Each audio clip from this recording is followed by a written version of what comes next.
मास India live में आपका स्वागत है। मालेगांव शहर में 12 नवंबर को गिरफ्तार सभी मुलजिमीन की बेल पिटीशन को आज कोर्ट में पेश करने पर कोर्ट ने 1 दिसंबर की तारीख दी है। साथ ही साथ कुछ लोगों की एंटीसिपेटरी बेल की एप्लीकेशन भी दाखिल की गई है। इस तरह की मालूमात एडवोकेट अजीम खान साहब ने मास इंडिया के माध्यम से आम जनता तक पहुंचाई है। आइए देखते हैं एडवोकेट अजीम खान साहब ने मुलजिमीन के बेल के ताल्लुक से अवाम उन्नास से क्या कहा। मास इंडिया के साथ शफीक खान की रिपोर्ट।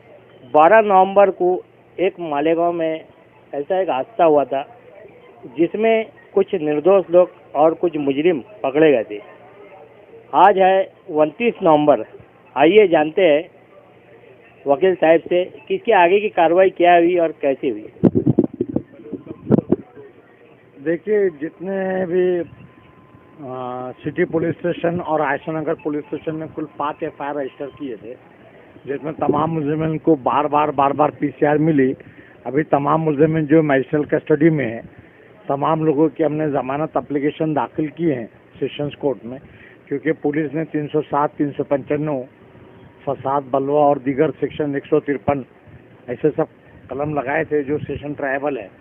तमाम मुलजिमन की तरफ से अलग-अलग बेल एप्लीकेशन, मतलब एक CR 74 जो है उसमें जो 28 आदमी उनकी बेल एक साथ दाखिल की है, दूसरे में भी 27-28 है उनकी भी बेल दाखिल की, 22-23 लोग हैं ऐसे, और आयशा नगर के कुछ 4-4, 5-5 लोग हैं ऐसे, सभी की इज्तिमाई तौर पे बेल एप्लीकेशन दाखिल की है।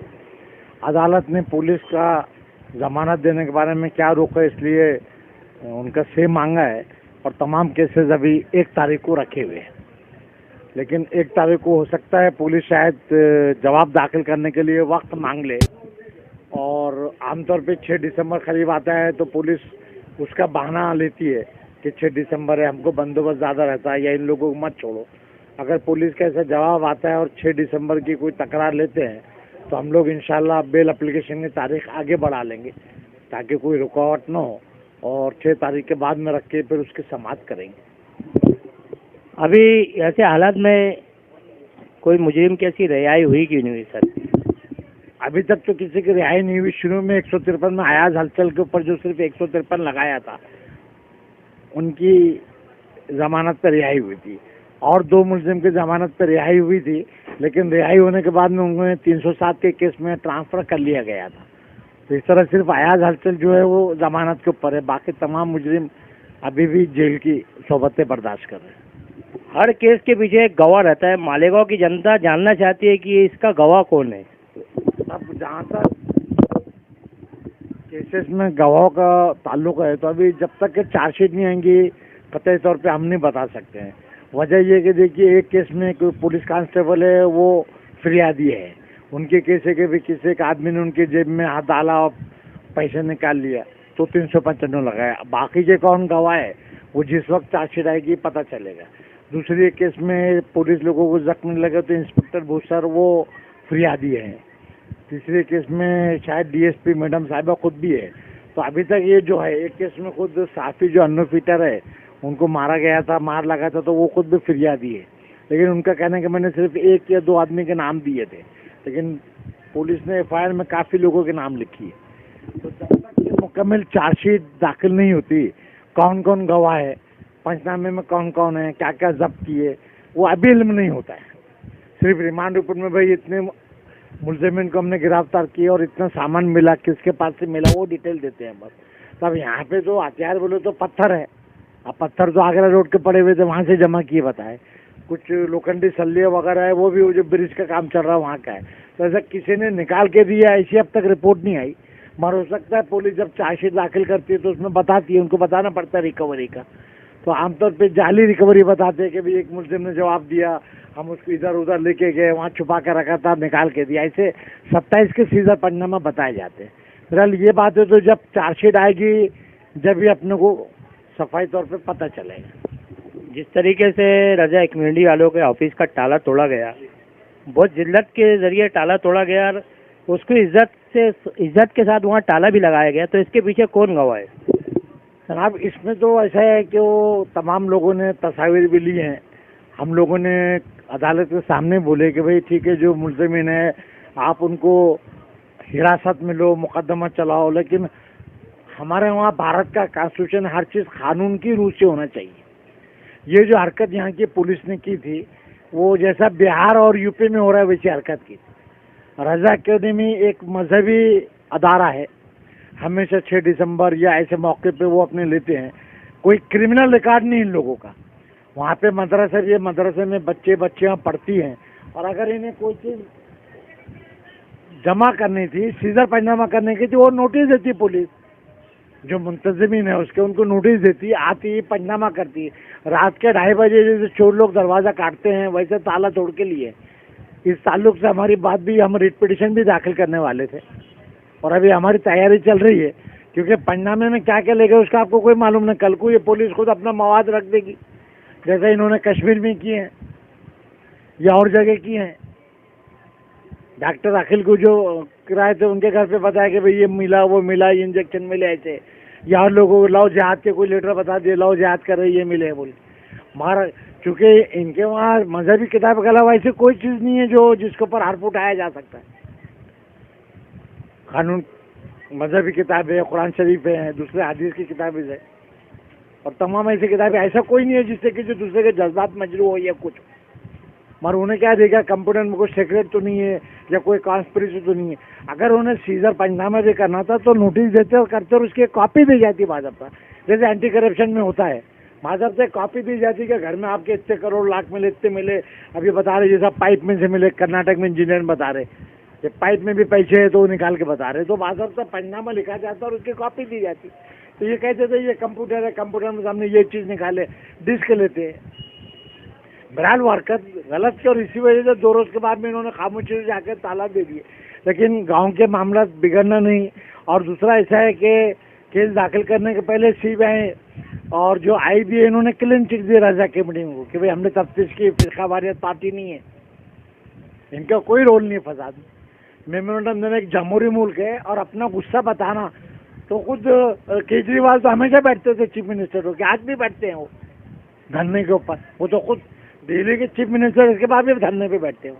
ये तो जमहूरी हक है, जमहूरियत में इंसान को हक है। के साल लोग बैठे थे, साल भर से जमहूरी साल भर से बैठे थे। तो ये तो मुसलमानों का हक है, एक चीज़ गलत हुई और बताने के लिए उन्होंने की है।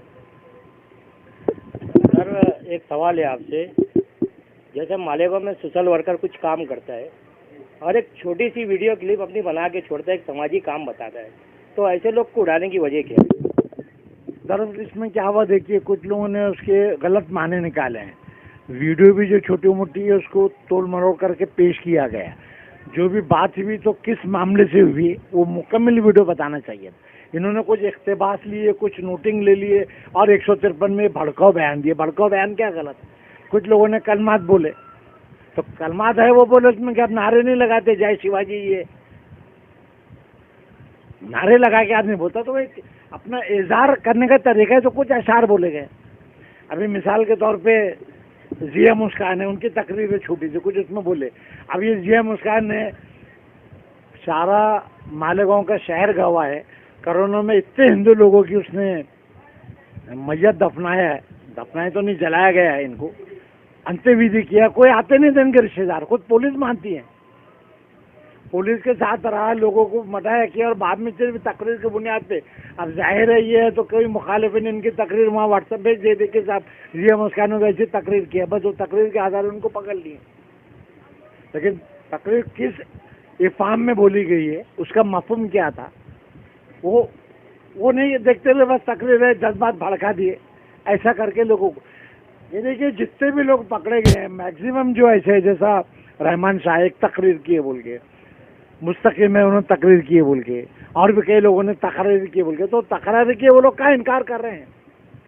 लेकिन तकरीर में ऐसा कोई मवाद नहीं है जो जज्बात भड़काए या हिंदू मुस्लिम के खिलाफ बोले या ऐसे जज्बात बोले जिससे अमन खराब हो, ऐसे कुछ नहीं है। लेकिन पुलिस अपने तौर पे मफहूम निकाली है, बस 153 है, और पुलिस को बताना था क्या किया, तो देखिए हमने इतने लोगों को पकड़ा, हमने ये किए वो की। आज जिन मुलजिम ने पथराव किया होंगे, आप शौक से उनके ऊपर केस कीजिए, हम भी उनके खिलाफ है। जो कानून की तरफ पासदारी नहीं करता हम भी उनके खिलाफ, हम लोग उनकी तरफदारी नहीं कर रहे हैं। लेकिन ये बात भी बताई गई आईजी को, मीडिया के हमारे कुछ लोग मिले भी हैं, यहाँ के लीडर लीडरान भी गए हैं, होम मिनिस्टर से मुलाकात हुई कि भाई वाकई जो जिम्मेदार है उनके ऊपर आप केस कीजिए, लेकिन सिर्फ तकरार की बुनियाद पे, इसकी बुनियाद से तकरार तो हर लीडर इलेक्शन के टाइम करते हैं, जब आपको नजर नहीं आता कि हिंदू मुस्लिम अमन खराब होगा। सर आखिरी सवाल आपसे, मालेगांव की जनता जानना चाहती है कि ये केस कब तक चलेगा और जो लोग गिरफ्तार हुए वो लोग कब तक रिहा होंगे? देखिए, जहाँ तक रिहाई का मामला है, तमाम जमानत एप्लीकेशन दे वो सुनवाई के लिए 1 तारीख को रखी है, लेकिन जैसा मैं बताया भी 6 दिसंबर आता है तो आमतौर पर पुलिस बोलती है 6 दिसंबर का बंदोबस्त ही है, हो सकता है जवाब ना दाखिल करे, टाइम मांगे, और पुलिस मुखालिफत में लिखती है और मुखालिफत में लिखेंगे, उनका काम है वो। तो फिलहाल ऐसा है कि समझिए 7 तारीख के बाद ही समाप्त हो पाएगी। अगर पुलिस टाइम मांगती है या पुलिस 6 दिसंबर का कोई हवाला देती है तो 6 दिसंबर के बाद हम रखेंगे, और जिन मौजूद जज के सामने बेल एप्लीकेशन फ़ौरन सुनते हैं और 1 या 2 दिन में ऑर्डर करते हैं। लेकिन चूँकि 5 बेल जमानत एप्लीकेशन है, कितना वक्त होता है, कितना आर्गूमेंट करते हैं, कितना वक्त लगता, उसके ऊपर रहेगा। इंशाल्लाह हमें उम्मीद है कि अदालत सही फैसला करेगा और जमानत देने जैसी केस है तो इंशाल्लाह जमानत मिलेगी। सर ये मास इंडिया भी जितने भी वकील साहब लोग केस लड़ रहे हैं, इनका तहे दिल से शुक्रिया अदा करती है कि वाकई में कौम के लिए एक हमदर्दी रखते हुए केस लड़ रहे हैं, और हम भी दुआ करते हैं कि अल्लाह तबारक ताला इनको कामयाबी दे। और मास इंडिया जिस तरीके से आपको शुरू से लेके आखिरी तक न्यूज़ बता रहा है, आगे भी बताता रहेगा। आप देखते रहिए मास इंडिया व खालिद देश के रफीक खान के साथ। जय महाराष्ट्र।